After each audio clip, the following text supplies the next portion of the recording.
but there's a lot of things going on and a lot of follow-up stories that, we chat about every week, whether it's the sheriff and drunk driving or COVID relief dollars being frauded, all that stuff. Let's talk the COVID relief first. Let's just get it out in the open. Just rip this Band-Aid off. So I read this, I want to say it was Representative Munson who would put something on his Facebook post, but you've got a senator, his name's going to escape me now. Chamberlain, who Chamberlain's a financial hawk. I've met this guy more than a couple of times. He does watch this stuff. He is mad as a hornet, and he should be. I don't know who did the expose. The FBI went after some company in Minneapolis. Yeah, the FBI went after a nonprofit from St. Anthony, which is kind of a smaller subset neighborhood in St. Paul. Their mission supposedly is to end childhood hunger in the state of Minnesota, but they allegedly spent millions of dollars, tens of millions of dollars on luxury vacations and cars and homes. And all of this money was first laundered through shell corporations and then used on these luxury goods. So this nonprofit was fronting as a basically giant fraud scheme. Well, yeah, but let's just do this. They want to end child hunger during COVID. So you make a great name. This is too easy to do. You may end child hunger. Okay, we've got money. Let's give it $245 million. I'm sorry, you can give like $8 to every human in the state, and every kid could have got a $20 bill in the state. How in the world do the federal government think that every kid needed it? What are they? That's just a waste. I mean, there's only 5 million people in the state. And this money did come from obviously federal dollars, federal COVID dollars, whatever, but it's embarrassing that it's the FBI that caught it and not regular folks here in Minnesota, people higher up in Minnesota that are investigating these things. House Minority Leader Kurt Dott came out and said that this is just the tip of the iceberg. And I'm sure there's dozens of other companies. It's the number. Excuse me, the number 245 million. There are 5 million people in the state. That's $90 per human, and you're only going to help the poor kids. So take 90% of those out. What were you handing kids? Thousands of dollars? And the fact that if they thought that they could get away with it too is probably the biggest concern, is the fact that some people just think that, there's no federal oversight, that the government is really just lacking in transparency, that other people can have this, organized crime network, if you will, and they feel the need to that they can get away with this. 4 or 5 years ago in St. Paul, they had some school they're paying kids, to watch their kids, and there were no kids at the school. They're just parents that walked in, got their cut of the check. I mean, we make it too easy. And then when they caught the guy, he just went and used the exact same street address, called it another name, and the next year got more checks. We're ridiculous at this. Yeah, and then you wonder why people are tired of spending the money. You kidding me? This is ridiculous. Yeah. I applaud people like Senator Chamberlain, Representative Munson, who are calling for an audit of all COVID-related funds in our state, because, like the minority leader in the House said, this could just be the tip of the iceberg. We don't know how far this reaches. And if it's $245 million for just this one nonprofit, how much further is it going to stem, and how harmful is that? And did I read somewhere that the accounting firm for Minnesota said, that's just too much work? They didn't want to do it because it was just too much work. Hire some people. We got $7.7 billion. Hire a second accountant and get her done. Are you kidding me? Well, that would be too much, daughter. That's a lot of work. And then at the same time, another top story that we had was, we're kind of in pre-session right now. Session starts the end of this month. We have, House minority, House majority, Senate minority, majority, all these people coming out with their priorities. And let me tell you, they're very different. And specifically, the governors are on a completely different wavelength of everyone else. He is wanting to cut checks for every single person in the state of Minnesota, specifically frontline workers, but also regular people. That would include me, you. You know me. I'm just Richie Von Richmas, right? So I'm offended at $350. What? $350 for my family. My wife and I, $175 a pop. Are you kidding me? You took $7.7 billion more than you needed. I think that somebody did the math. I think $4,000 a human. And if you take out the people who didn't pay anything in and they were unemployed and they got checks out, maybe they don't get any of this cut of the extra money that was set in.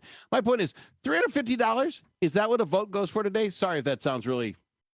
And that's exactly what everyone is saying. People are stepping up and saying that this is just a gimmick. This is a pre-election gimmick. He's trying to get reelected. It sounds really good. We had the whole stimulus stuff from the federal government, from Joe Biden.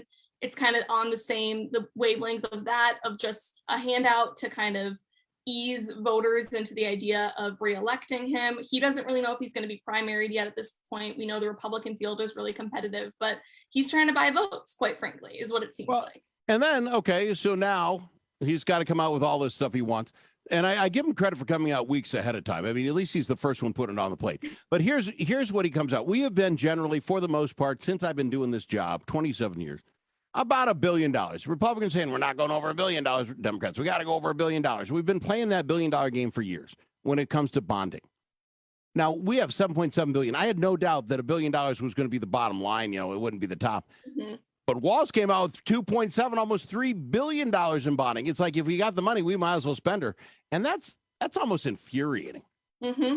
Especially since we know that we are one of the top tax states. We know our tax burden is unusually high in the state. We know that we're seeing a high number of people, specifically seniors, fleeing the state, living 6 months and 1 day out of the year in Florida and Arizona and other places where they have lower taxes. And it's really concerning too. I mean, the Minnesota GOP chair, David Hahn, just called it out too, as it is just going to drive up inflation. And we're already seeing incredibly high inflation. We're seeing incredibly crazy supply chain issues. We're seeing a labor shortage. This is just going to exacerbate the problem. We need to focus our measures on, you know, cutting taxes and fixing what I would say is more of a systemic problem here in the state than just a quick fix of, hey, you get $350 if you're married, you know, $175 if you're not. And if I was retired, I'd be mad in a hornet. You know, there's no reason we are taxing Social Security checks. We have $7.7 billion. This would be an opportunity. Everybody says, well, old folks leave. They leave the state as soon as they retire. You know, well, let's stop that. Let's not make it a hindrance to live in Minnesota if you're over, you know, if you're retired. Just my opinion. We got to go to break. You got any other stuff? God, you tick me off. Now I'm just flying. You know, $45 million in. You're like, wait a minute. You can give every kid how much money? I mean, really? This is to feed the poor? Really? That's just, do the math.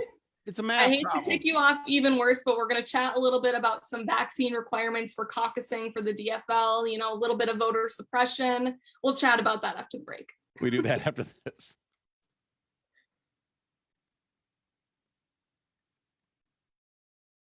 Yours is the hardest bit I do all week. Just tease me off. Yeah, me too. It's craziness. How's that one-eyed rabbit of yours? She's good. She's munching right over here. Goofy photo you put on Instagram or whatever. She's photogenic. All right. We're out in 1 minute.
It's more of your friend that knows a guy, Al in the afternoon. I have noticed, Megan, your mom must be busy today. Usually within the first couple minutes, somebody liked this bit as soon as I put it on Facebook, and I looked to see who it is, and I did one of that Facebook stalking and found out she's your mother. She's not likely napping. You know, she had her last chemo session Friday, so she is sleepy typically the week after. Well, I hope she's doing well. All right. This vaccine mandate thing, you can run your caucus any way you want, but this is about as two-sided a coin as you can get. This is weird to me. I tell the folks what the story's about. And it's a really weird story too, because it all started with one specific BPOU, which is a basic political operating unit. That's what we have here in Minnesota. We're the only state to do it this way. Typically people call them by counties, but we have BPOUs. So it was one DFL BPOU that just decided to do vaccine and mask requirements, no testing. So if you're not vaccinated, you can't come, period. And so then the DFL was like, oh, we're going to issue an emergency declaration saying you need to either be tested within 48 or 72 hours or vaccinated, and you have to wear a well-fitting mask and socially distance when possible. So they're kind of trying to crack down on the whole like cloth mask thing, because that's kind of being debunked. They're saying everyone needs this N95 super tight and restrictive mask.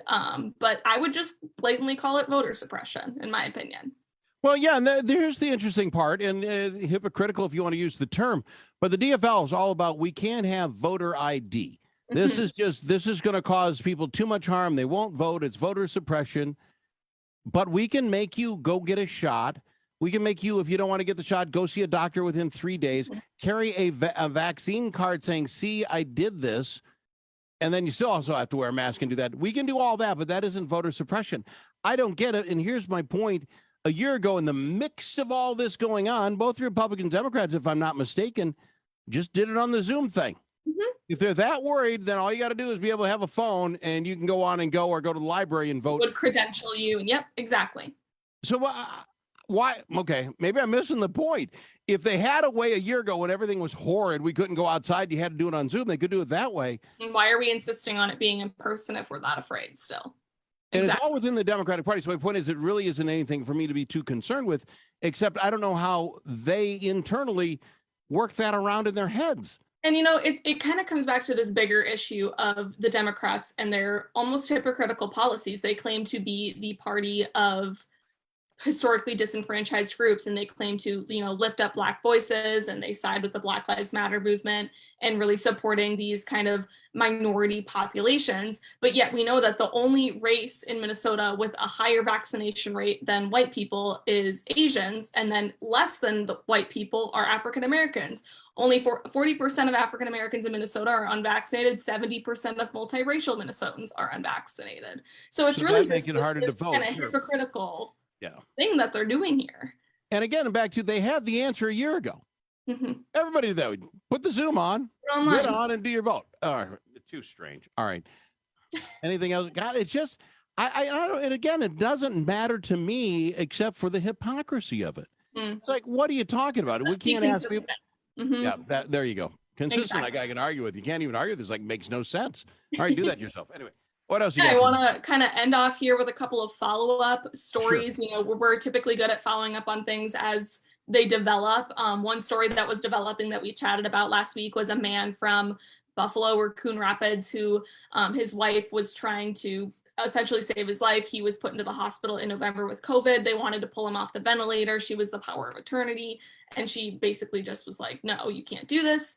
Ended up getting him switched to a different hospital down in Texas, and that man unfortunately passed away. The doctor down there, when admitting him, said that it was the most malnourished patient he has ever seen. But their GoFundMe has raised over $180,000. So luckily the family can deal with, you know, funeral expenses and all that, but just another tragedy of what I would call discrimination against the unvaccinated and not wanting to provide care to those people when they need it most. Yeah, that was tough. That I saw that he had passed, and that young lady did all she could for her husband, and it didn't work out. So that is a little tough. And you got any more on the sheriff, the deputy? Yeah, that Hennepin County Sheriff story truly has been a whirlwind, and it has continued to be a whirlwind. It has now come out that he was driving over 120 miles per hour on his drunken 2:30 in the morning, December 8th, drunk driving incident.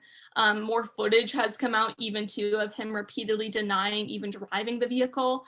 And then furthermore, we at Alpha News have an independent photojournalist, Rebecca Brannon, who did really great work to photograph that vehicle all smashed and with, you know, THC things in the back and booze and all that. And it sounds like a lot of the things that she photoed were not taken, that she photographed were not taken into evidence properly and were not listed in the police report. So Hennepin County has a lot of explaining to do. Well, this would have been over in, well, it depends. I mean, this happened in like Alexandria, if I'm not yes, mistaken, yes. right? So those guys would have taken it in, whether Hennepin County took it as, as part of, that's interesting. That will be interesting to see. Again, back to a drunk guy lying to get out of a ticket. I don't think that is the strangest thing. That 120 miles an hour, that's not cool. I mean, it's bad enough to be drunk, but driving 120, that is just some crazy stuff.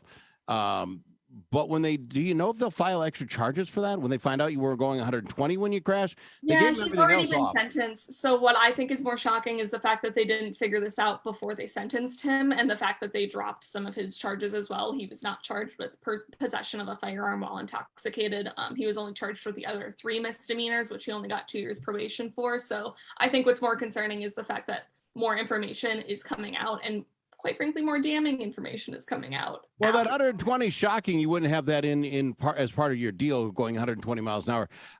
The other thing that got me is they dropped and I, to be honest, didn't know this, didn't remember this. If you have a gun, you can't be at 0.04. The level of alcohol really drops. So he'd have been almost 4 times the limit for carrying a gun if he was just, Joe Carey guy. And that just goes away. Evidently, they don't seem to care about that. The fact that was the charge that they negotiated to be dropped out of all of the charges is really quite concerning, because that is the one that I think is probably the most harmful, and arguably he should have been charged with first, and maybe another one should have been dropped. I wonder if that would have go, because I don't know if the charges on that, if they could take his license to carry away, in which case then he can't be the sheriff anymore. Yep. That would have been an interesting one to see. Again, the idea that he lied about not driving, hey, drunk guys lie. That to me doesn't shock me a ton. It is. And the fact he's still hanging in there, even though 5 of the 6 commissioners said you should resign, the guy's going to hang in there until November. I believe that now. Mm-hmm. And hopefully he'll get reelected. I think Jay Hansen is the name of the guy running up against him, and I am rooting for that guy because he has not driven drunk at 120 miles per hour before. Megan Olson, love having you on the program. How can folks get to Alpha News and sign up to get it? I follow it basically on Facebook, to be completely honest, but you can get we're on Facebook, copy, right? YouTube, Instagram, Gabber, every social media platform you could imagine. But if you go to our website, alphanews.org, and you scroll to the bottom, you can subscribe to our daily news alerts. So we're constantly publishing content, about 10 to 15 articles a day, really up-to-date stuff, local, national, faith-based commentary, all of it. So alphanews.org. Alphanews.org. Megan Olson, love having you on. We'll catch you again next week, all right? Yep, see you next week. All right, Alpha News in review with Megan Olson on Al in the Afternoon.